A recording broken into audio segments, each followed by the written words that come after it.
یہ تو بہت ہائی پروفائل رسک چلے آ رہا ہے. ایک ملیری بیس ہے جس کا ایک طرح سے ایک سیکلوژن ہے، بٹ اس میں بھی انہوں نے ریسیڈنشل شروع کر دیے، ہاؤسنگ کالونی شروع کر دیے، انفارچونیٹلی شادی ہال. بالکل اس پر بھی میں بالکل بات کرنا چاہوں گی کہ یہ محض نیگلیجنس کی وجہ سے ہوا ہے کہ کنٹونمنٹس کے علاقے اور شہری آبادی مل گئے ہیں، یا اس کے پیچھے بھی کوئی ڈیلیبریٹ اٹیمپٹ اس کے پیچھے ہمیں نظر آتی ہے، اور اس پہ جو اب کمرشل کاروائیاں وہاں پر ہمیں نظر آ رہی ہیں کیا وہ زیب دیتی ہیں کہ ان علاقوں میں چلائی جائے؟ اس پر ہم بات کریں گے، لیکن یہاں پر وقت ہوا ہے ایک مختصر سے بریک کا. آپ ہمارے ساتھ رہیں.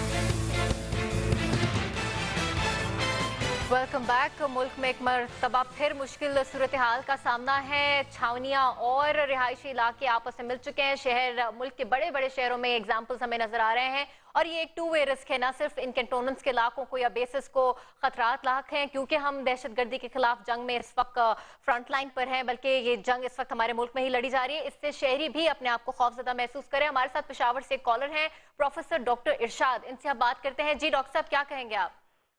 اگر آپ پاکستان کی پوزیشن کو 1947 سے دیکھ لیں ابھی تک، تو جتنی بھی ہمارے فوجی چاونیاں ہیں، مراکز ہے فوجی، تو اکثریت پشاور آپ دیکھ لیں، پنڈی آپ دیکھ لیں، کراچی آپ دیکھ لیں، لاہور آپ دیکھ لیں، جو بڑی بڑی شہری علاقے ہیں جہاں پر بہت بڑے بڑی آبادیاں رہ رہی ہیں، ان کے درمیان ہی میں فوجی چاونیاں موجود ہے. جو مراکز ہوتے ہیں، فوجی چاونی ہوتے ہیں، مراکز ہوتے ہیں، یہ نہیں ہونے چاہیے ان کے اندر. شہری آبادی کے اندر اگر اسی طرح چاونیاں ہوتے ہیں تو کون سے آپ کے پاس ایسا آلہ تو نہیں ہے کہ آپ کسی کے اوپر رکھ دیں اور آپ کو پتہ ہو جائے کہ یہ دہشت گرد ہے یا نہیں ہے. ایک منصوبہ بندی کے تحت ایسے علاقے منتخب کرنا چاہیے جہاں پر ان چاونیوں کو ٹرانسفر کیا جائے، جہاں پر ہمارے فورسز امن کے ساتھ ہوں، جہاں پر امن کے ساتھ ان کو ٹریننگ بالکل دیا درست جا کہا رہا آپ نے. ہو. منصوبہ بندی ہی کی تو کمی نظر آ رہی ہے، نہ معاشی منصوبہ بندی ہے نہ کسی اور طریقے سے. شہری ہر طریقے سے پریشان ہیں. جمیل یوسف صاحب، آپ کی طرف آنا چاہوں گی، اور جنرل صاحب سے بھی بلکہ اس پر رائے لینا چاہیں گے ہم بعد میں، کہ آپ نے کہا کہ 70s کے بعد جو ہے ہم نے دیکھا کہ اس طرف کوئی توجہ نہیں دی گئی کہ شہری آبادی اگر بڑھ رہی ہے تو کنٹونمنٹس کے علاقوں کو الگ کیا جائے. کچھ ماہرین کی یہ بھی رائے ہے، میں بہت احترام کے ساتھ یہ کہنا چاہوں گی، کہ جنرل ضیاء نے اپنے دور میں آرمی کو نوازنے کے لیے، کیونکہ ان کے اوپر ریوولٹ کی کوششیں بھی کی جا چکی تھی ان کے دور میں، نوازنے کے لیے ان علاقوں کو، کیونکہ وہاں اکنامک گروتھ بھی اس زمانے میں کم تھی، لوگ شہری علاقوں کا رخ کر رہے تھے، تو یہ کنٹونمنٹس ان علاقوں سے ڈیلیبریٹلی موو کرنے کے بارے میں نہیں سوچا گیا کیونکہ یہاں پہ پراپرٹی کی پرائسز بڑھ رہی تھیں. آپ اس پہ کیا رائے دیں گے؟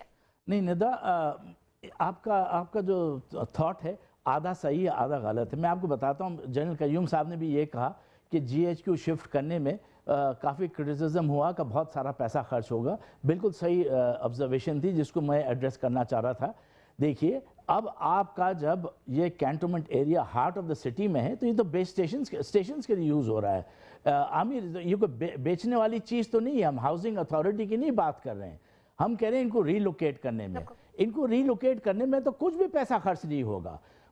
جھگڑا کدھر ہے کہ آرمی اور سیولن گورنمنٹ کے اندر اور لوکل گورنمنٹ میں جھگڑا یہ ہے کہ گورنمنٹ کہتی ہے کہ آپ یہ لینڈ ہمیں سرنڈر کریں، ہم آپ کو ریلوکیٹ کر کے گورنمنٹ فنڈنگ ہوتی ہے، بجٹ میں آرمی اور فورسز کو دیا جاتا ہے. جھگڑا یہ ہے کہ فورسز والے چاہتے ہیں کہ یہ زمین بھی ان کے پاس رہے، وہ ریلوکیٹ بھی دور ہو جائیں اور اس کی فنڈنگ بھی واپس گورنمنٹ اور ڈیوٹی سے کریں. تو ہم تو بڑی غریب ملک ہیں، ہم تو یہ کر ہی نہیں سکیں گے. ادروائز آپ کیا سمجھتے ہیں، پی ایف بیس کو اگر ریلوکیٹ کرنا ہے تو اس کے 1/10 دا پیسے سے آپ سپر ہائی وے پر اس کو بنا سکتے ہیں، یہ لینڈ کو آکشن کر سکتے ہیں، بیوٹیفل لینڈ پلاننگ ہو سکتی ہے، where houses, offices, residential area, مگر یہ گورنمنٹ کو سرنڈر کریں جہاں بھی بورڈ آف ریونیو کی لینڈ ہے اور اس کے تحت دوسرے جنرل لینڈ صاحب، لیا کیا جائے. پس منظر میں واقعی یہی حالات ہیں؟ ایک اور چیز جنرل صاحب سے بات کرنے سے پہلے I would also like to emphasize، آپ دیکھیں کیا ہو گیا ہے. پی این ایس کارساز چلے جائیں، شادی ہال کھل کے بیٹھ گئے ہیں. پی ایف بیس چلے جائیں، شادی ہال کھل کے بیٹھ گئے ہیں. آپ پی این ایس دیکھیے، آپ رات کے اندھیرے میں آپ جائیں 3-4 کلومیٹر آپ بیس کے اندر ڈرائیو کرتے ہیں شادی اٹینڈ کرنے کے لیے. تو کیا ٹیررسٹ کو انف ٹائم نہیں ملتا ہے کہ اسلحہ بھی چھپا دیں, اپنی میٹنگز بھی کر لیں, فوٹوگرافی بھی کر لیں, جو مرضی کر لیں؟ یہ بیس میں آپ نے کدھر دنیا میں دیکھا ہے کہ شادی ہالز ہوتے ہیں؟ یقیناً یہ ایک مزے کا خیز صورتحال ہے. یہ دو پوائنٹس ہیں, ان پہ دونوں پہ ہم جنرل عبدالقیوم صاحب سے گفتگو کرنا چاہیں گے. جنرل صاحب, پہلی بات جمیل یوسف صاحب کی جو ہے اس پر ہم آپ کا رسپانس چاہیں گے, دوسری بات کی جانب ہم بعد میں آئیں گے. دیکھیں بڑی امپارٹنٹ پوائنٹس ریز ہوئے ہیں اور یہ بڑی اچھی بات ہے کہ ہم اس پہ ڈسکشن کر رہے ہیں. میں ایک بات یہ کہنا چاہوں گا کہ دیکھیں یہ چھاؤنیوں کی جو لوکیشن ہے نا, اس کے دو ریزنز ہوتے ہیں. ایک تو ایڈمنسٹریٹیولی دیکھا جاتا ہے کنوینئنٹ کہاں ہے, اور دوسرا آپریشنل کنسیڈریشنز ہوتی ہیں ہماری. تو بڑے شہروں میں تو کچھ ہیں, لیکن زیادہ آپ دیکھیں خزدار میں بھی چھاؤنی ہے, فار ایگزامپل بدین کے اندر بھی چھاؤنی ہے. آپ اوپر چلے جائیں تو کدھر تک سکردو, گلگت, آپ کا کوٹلی, راولا کوٹ آگے پیچھے ہیں. پرابلم ابھی وہاں آ رہا ہے جہاں بڑے شہروں کا مسئلہ ہے. دوسری بات یہ ہے کہ جو ہم یہ کہہ رہے تھے کہ ان کے اندر جو زمین کی بات جمیل جو صاحب نے کی, بڑی اچھی بات ہے. دیکھیں یہ شہر بھی ہمارے ہیں اور یہ چھاؤنیاں بھی ہماری ہیں. ہم سب پاکستانی ہیں, یہ ہماری قوم کی ریاستی اثاثے ہیں اور ہمیں وہ کرنا ہے جو ملک کے مفاد میں. اور وہ بالکل ٹھیک کہہ رہے ہیں کہ اس کا بیٹھ کے یہ کوئی بڑی بات نہیں ہے کہ ہم یہ کہیں یہ زمین بھی ہم رکھتے ہیں, آپ فنڈ بھی ہمیں دیں. What ever is best for the country وہ ہمیں کرنا چاہیے. ان کو جگہوں کو چھوڑ کے ان کی جگہ گورنمنٹ نے اپنے خزانے سے پیسہ دینا ہے, نئی جگہوں کے اوپر چھاؤنی بنائے, ہٹ کے دور بنائیں اور پھر اس کی 50 سال کی پلاننگ کریں اور پھر اس کے اوپر اسٹرکٹلی امپلیمنٹ کریں کہ آگے نہ ہے.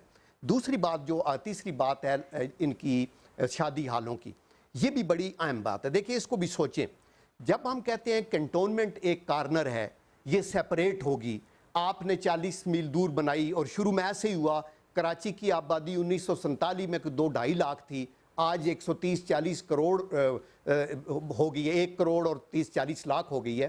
تو لوگ آگے جب یہ الگ ہوگی چھاؤنی, تو چھاؤنی کے اندر ٹروپس بھی ہیں تو فیملیز بھی ہیں, اور اگر فیملیز ہیں تو پھر ان فیملیز کے بچوں کے لیے سکول بھی چاہیے, آپ کو بینک بھی چاہیے, آپ کو بیکری بھی چاہیے, اور ان کی سوشل لائف کے لیے آپ کو کلبز بھی چاہیے, فیملی ہالز بھی چاہیے, شادی ہال بھی چاہیے. صرف یہ دیکھنا یہ ہے کہ ان کے اوپر امپلائی کمبیٹ سولجرز نہ ہوں, وہ لوگ ریٹائرڈ آرمی کے لوگوں کو امپلائی کیا جائے اور ان کو پبلک کے لیے بہت نہ کھولا جائے. لیکن جنرل صاحب یہ بات ہے, اگر چھاؤنی تک محدود ہو تو شاید اس پر اعتراض نہ ہو, لیکن ہم نے دنیا میں آرمی کا کام دیکھا ہے, ملک کی حفاظت کرنا. ہمارے ہاں یہ ایک پوری انڈسٹری بن چکی ہے. ہم ایئر لائنز میں دیکھتے ہیں ان کے شیئرز ہیں, بینکنگ سیکٹر میں, ریئل اسٹیٹ کی بات کریں, فرٹیلائزرز کی بات کریں, اور اب تو غضب یہ ہے کہ جو چھاؤنیاں ہیں ان کے اندر گیمنگ زونز بن گئے ہیں, شادی ہال بنے ہوئے ہیں, ریسٹورنٹس کھلے ہوئے ہیں. تو کیا یہ سب زیب دیتا ہے؟ دیکھیں بات یہ بہت اہم بات ہے, اور اس میں ساری بات یہ سچی بھی نہیں اور ساری بات جھوٹی بھی نہیں. ضروری یہ ہے کہ ایک محب وطن کے طور پہ, خواہ آرمی کا کمانڈر ہو یا سول کا گورنر ہو یا چیف منسٹر ہو یا پرائم منسٹر ہو, آنیسٹ ٹو گاڈ اگر ہم بیٹھ کے سر جوڑ کے سوچیں اور دیکھیں ہمارے فائدے میں کیا اور نقصان میں کیا ہے. ہمارے آرمی میں جو ویلفیئر کے ادارے ہیں نا, وہ ویلفیئر ٹرسٹ کے نیچے ہیں یا فاؤنڈیشن کے نیچے ہیں, اور ان میں ریٹائرڈ لوگ لگے ہوئے ہیں. لیکن یہ دیکھا جائے کہ اگر وہ ایک حد آگے کراس کریں تو نہ کی جائے. یہ دیکھا جائے ان میں امپلائڈ کون لوگ ہیں اور اس سے ملکی اکانومی کو کتنا فائدہ ہو رہا ہے. اگر ہم یہ سمجھتے ہیں کہ نہیں ملکی اکانومی پہ بوجھ ہے, یہ سب غلط ہے, یہ عسکری بینک چلا ہوا ہے, تو عسکری بینک میں کرنل اور بریگیڈیئر جو ہیں وہ مینیجر لگے ہوئے ہیں اور جنرل میں, اگر انوالومنٹ ہے, فوج کے اوپر اثر پڑ رہا ہے تو چھوڑ دیں. آپ پارلیمنٹ میں ایک بل پاس کریں اور ایک اپنی کمیٹی کی میٹنگ کریں, ان میں بتائیں. وہ آپ کے بھائی ہیں, فوج کے جو کمانڈرز ہیں, وہ 3 سال کے لیے وہ تاحیات کسی پارٹی کے چیئرمین تو ہے نہیں, ان کا ایک ٹینیور ہے, وہ آئیں گے چلا جائے گا, دوسرا آ جائے گا. کانسٹنٹلی ہمیں فلاح کی طرف جانا ہے بجائے کرٹیسزم کے, جو بٹرلی ہم کرٹیسائز کرتے ہیں اور سویپنگ سٹیٹمنٹس دیتے ہیں. ہمیں اس سیگمنٹ کو ختم بھی کرنا ہے. ہم جنرل صاحب ایک کالر ہیں آخری اس سیگمنٹ کے لیے, ان سے ہم بات کریں گے اور اس کے بعد ایک فائنل ورڈ آپ دونوں سے لیں گے. سمر فاروق ہمیں کال کریے, ملتان سے ان سے بات کرتے ہیں. جی سمر صاحبہ. ہاں جی, کیا حال ہے جی؟ ٹھیک ہے. ہلو جی ٹھیک ٹھاک سمر صاحب. جی میں کمانڈمنٹ بورڈ کے اپنا ایریا کے بارے میں بات کرنا چاہتا تھا. میں رہتا ہوں کینٹ ایریا میں, تو ہمیں جتنی تکلیف ہے آپ لوگوں کو اندازہ نہیں ہے کہ ہم لوگ جاتے ہیں 1 گھنٹہ لگتا ہے, چیک پوسٹوں پہ رکتے ہیں, اور ساتھ اتنا ہی مسئلہ ہے، ساتھ ہمارے اسلحہ ڈپو بھی ہے، ساتھ ہمارے جو ہم تو بہت گھبرائے ہوئے ہیں، ہم تو رات کو نیند بھی ہمیں اچھے طریقے سے نہیں آتی ہے. ہماری آرمی ہے، ہم لوگ تسلیم کرتے ہیں، ہمارے ہی محافظ ہیں وہ لوگ، ہمارا ہی سب کچھ ہے، مگر یہ تو بہت وہ ہم لوگ ڈپریشن کا شکار ہوتے جا رہے ہیں. بہت درست فرمایا، بہت بہت شکریہ. آخری ورڈ لینا چاہوں گی. شہریوں کی بات اب ہم آخر میں کر ہی لیں. سب کو اعتماد ہے، سب فخر کرتے ہیں، فوج کے ساتھ ہیں، لیکن ساتھ میں خود بھی پریشان ہو رہے ہیں. جمیل یوسف صاحب، آپ نے کہا کہ اگر اب موو کرنے کی بات کی بھی جاتی ہے تو 2 سے 3 ڈیکیڈز لگ جاتے ہیں. شارٹ ٹرم اس کا کوئی حل نظر آ رہا ہے ہمیں؟ نہیں، شارٹ ٹرم تو کچھ بھی نہیں ہے ندا، بٹ میں جنرل قیوم صاحب سے اگری کرتا ہوں. Army in couple of business میں ان کا بڑا فائدہ ہے. ہمیں بالکل واقعی ہم تھوڑا ٹاپک سے ہٹ گئے. جو جنرل قیوم صاحب نے غلط سمجھا، ہم نے ایسا کوئی کرٹیسزم کرنے کا ارادہ بھی نہیں ہے، اور ان کے کچھ بزنس ہاؤسز بالکل صحیح ہیں. بٹ جو چیزیں جو ہم نے کہا کہ ہارٹ آف دا سٹی میں یہ جو ایکسیس کھول دیا ہے، اتنے بڑے بڑے آپ ایک دن شادی اٹینڈ کریں، کم از کم ایک شادی پر 25 30 40 لاکھ روپے کا خرچے کے وہ ہو رہے ہیں because of the area and all that. تو یہ چیزوں کو نہیں کرنا ہے. شفٹنگ بہترین طریقے سے جلدی ہو سکتی ہے. لیٹسٹ ٹیکنالوجی کے ایکوپمنٹس آ سکتے ہیں. سیکیورٹی اینڈ جو چھاؤنی کا جو کنسیپٹ ہے نا، it is away from the city. Yes, clubs army کے ہر وقت رہیں انسائڈ، بڑی اچھی فیملی کی طرح وہ لوگ رہتے ہیں، بڑا اچھا ایکسیس رکھتے ہیں، اپنے لیے سکولز کھولتے ہیں، اپنی ایڈوکیشن کراتے ہوئے آئے ہیں. اب لیٹلی یہ چیزیں کچھ آؤٹ آف ہینڈ ہو گئی ہیں، جس کی وجہ سے ہمارا ڈائنامکس چینج ہو گیا، ورلڈ سیکیورٹی چینج ہو گئی ہے. اس لیے ہم مشورے دیتے ہیں. آرمی ہمارے ہیں، وہ ہمارے لیے جان دیتے ہیں، وہ ہماری سیکیورٹی کے لیے دیتے ہیں. ہم ان کے انٹرسٹ میں کوئی بھی غلط چیز نہیں کرنا چاہتے ہیں. And most of the time democratic government سے زیادہ تو آرمی کا رول رہا ہے، تو ان کو خیال رکھنا چاہیے تھا ان چیزوں کو امپلیمنٹ کرنے کا. بالکل. تھینک یو ویری مچ جمیل یوسف صاحب. جنرل صاحب، آپ سے بھی لاسٹ ورڈ لینا چاہیں گے کہ دونوں رسک پر ہیں، ہماری ملٹری اثاثہ جات بھی، ہمارے فوجی تنصیبات بھی، اور ہمارے شہری بھی، دونوں ہمیں عزیز ہیں. شارٹ ٹرم کوئی اس کا حل آپ کو نظر آ رہا ہے، یا آپ کی کیا سجیشن ہے؟ دیکھیں، بات یہ ہے کہ چونکہ ابھی ہمیں خطرات بہت زیادہ بڑھ گئے ہیں، ابھی میرے خیال میں ہر پاکستانی کو مجاہد کی ڈیوٹی ادا کرنی ہے اور اپنے اثاثوں کو بچانا ہے. فوج والے ایتنک انٹونمنٹس کو دیکھیں اور جو ہمارے سینسٹیو ایریاز ہیں ان کی سیکیورٹی 100% بڑھا دیں، اور ہمارے سویلین بھائی اس میں تعاون کریں، اور لانگ ٹرم پلاننگ ابھی شروع کر دیں. آج وہ چائنیز کہتے ہیں نا کہ آپ نے اگر 1000 مائل کا بھی سفر کرنا ہے تو پہلا قدم رکھنا پڑے گا. پہلا قدم رکھ کے جہاں سینسٹیوٹیز ہیں تو ان کو اٹھا لیں. اور یہ چھونیوں کے اندر بھی اگر حدود کراس جہاں کرتے ہیں کہ آپ صرف فائنانشیل میٹرز کے لیے شادی گھر وغیرہ ہیں، تو یہ بالکل کنڈیمیبل ہیں. اس کی مطلب مذمت کرنی چاہیے، اور آئی ایم شیور کہ آرمی والے سے سبق سیکھیں گے اور وہ اس کو کٹ کریں گے. میں آپ کو صرف لاسٹ یہ بتاؤں کہ میں واہ چھونی میں 5.5 سال رہا، میں گیریزن کمانڈر بھی تھا. 4 لاکھ بندہ وہاں رہتا ہے، جو برونائی سے زیادہ آبادی ہے.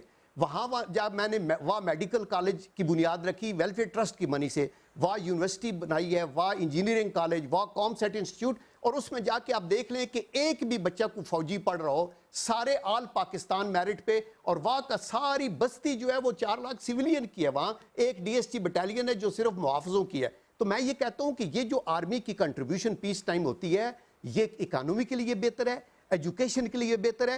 اس کو سٹریم لائن کر کے ہمیں اس پہ بالکل اعتراض نہیں ہے، لیکن بس اب یہ جاگ جائیں، یہ صورتحال جو ایک رسک کی صورتحال اور جو ولنریبلٹی ہمیں نظر آ رہی ہے on part of Pakistan army بھی، آن پارٹ آف ہمارے سویلینز بھی، اس کو ختم ہونا چاہیے. تھینک یو ویری مچ جمیل یوسف صاحب اور لیفٹیننٹ جنرل ریٹائرڈ عبدالقیوم صاحب ہمیں جوائن کرنے کے لیے. بریک پہ جا رہے ہیں. بریک کے بعد اس علاقے کا ذکر کروں گی جس کے لیے پچھلے ہفتے آپ سے وعدہ کیا تھا لیکن ذکر نہیں ہو سکا. بریک کے بعد ان کا ذکر.